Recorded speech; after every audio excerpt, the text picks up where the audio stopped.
Hey everybody, so welcome back to another episode of Haggling Through Life. In today's episode, went to a pawn shop, picked up some really great stuff, and then made a trade with my son Dalton. So, first things, this is actually the last thing I picked up when I went. This is a PS Vita, and it's the model number PCH-1001. Let's see here, I don't see anything else on there. But as you can tell through the bottom there, someone wired up this charger into it. And the guy told me, he said, it works. I've seen it charged.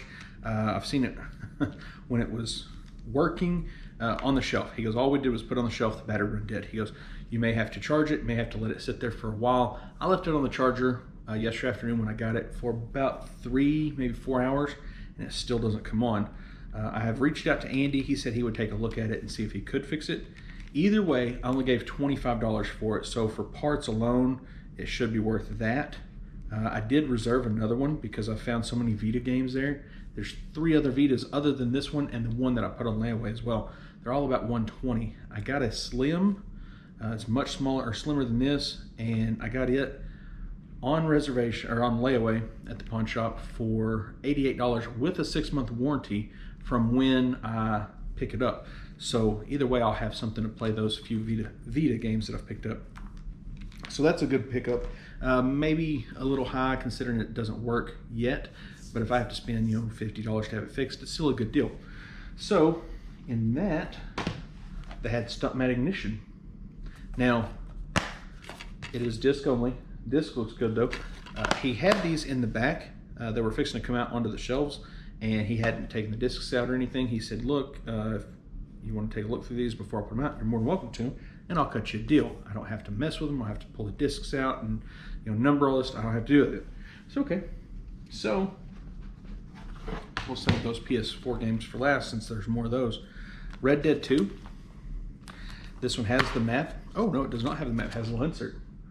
So this one I picked up. I already have 2 copies, and that will work into later on in the video. Far Cry 6. Again, has a little insert. And I actually got this one with my Xbox Series X whenever I bought it from GameStop. They had a huge 4 or 5 games with a $50 gift card and all that stuff that come with it for the price. Black Ops Cold War has a little insert in the case. And then Dying Light Anniversary Edition. What's crazy is Dalton, Thursday night, so I picked this stuff up Saturday morning. Picked these things up Friday morning. It's currently Saturday morning. Dalton on Thursday afternoon bought this new for $40 from GameStop. So I picked each of those, and the PS1 game was $1, or PS2 game was $1. The Xbox One games were $5 a piece. Water, that's where it's at, just so you know. So they had more PS4 games than they had Xbox One games as far as what I wanted to pick up. The Order 1886, and this one you can tell the case has kind of been through a little water damage or whatnot, but the disc looked great, so I'm not too worried about that. Far Cry 6 with insert.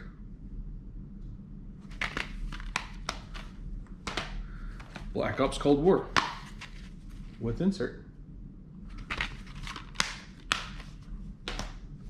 Dying Light 2, Stay Human.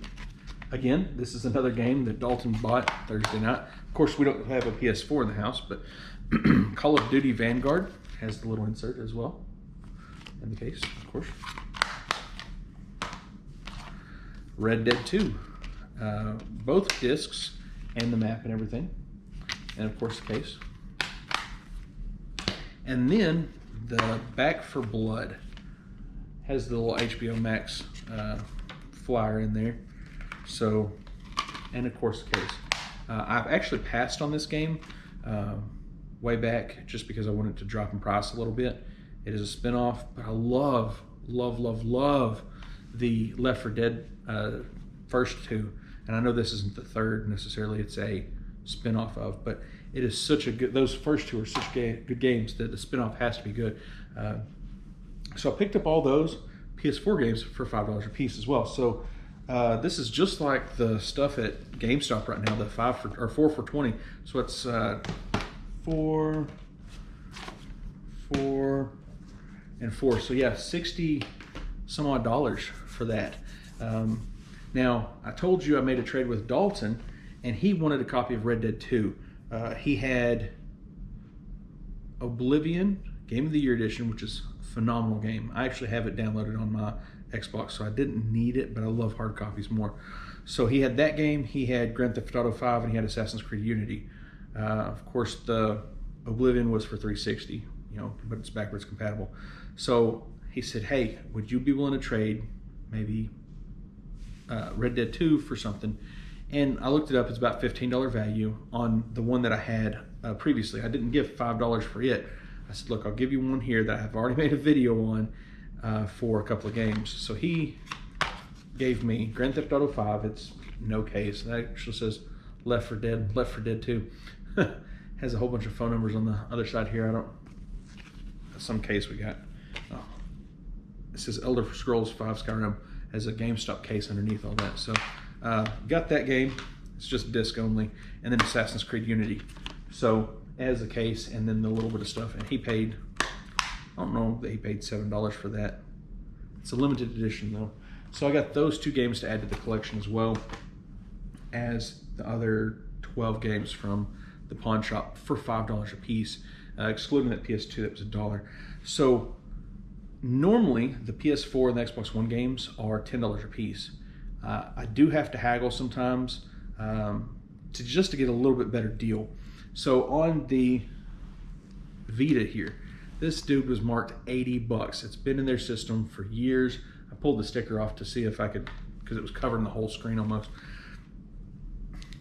And in doing so, he's like, well, I could do 35 plus tax out the door.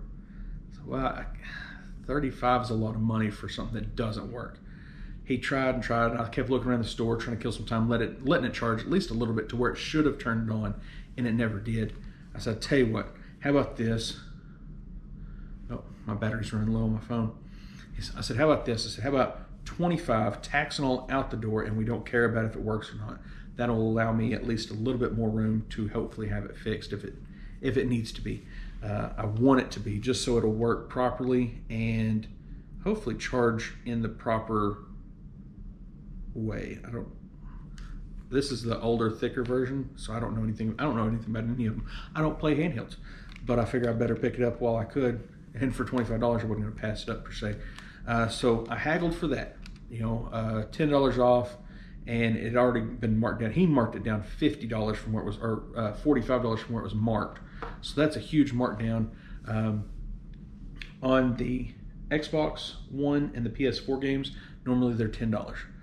Like I say, I've went in there enough, I've bought enough with the games I bought last weekend, with the games that I bought today or yesterday, that he said, hey, since you do enough business, we'll do a little bit better deal. I said, okay, well, how about 5 a piece? He said, done. That's great. Of course, I got that other system with the warranty and everything for right at $80. I got a receipt somewhere in my wallet. Right at $87 or something like that, with a 6-month warranty, like I say, tax and all, ready to go. So those are just some of the few pickups we got. We've got another 2 videos to make, both of them huge, trying to get all that stuff lined out and get that stuff made so y'all can be included in that. And thanks for tuning in to Haggling Through Life. Get out there and haggle for what you want. Get you that better deal so you can save that money and haggle for another deal. We'll see y'all.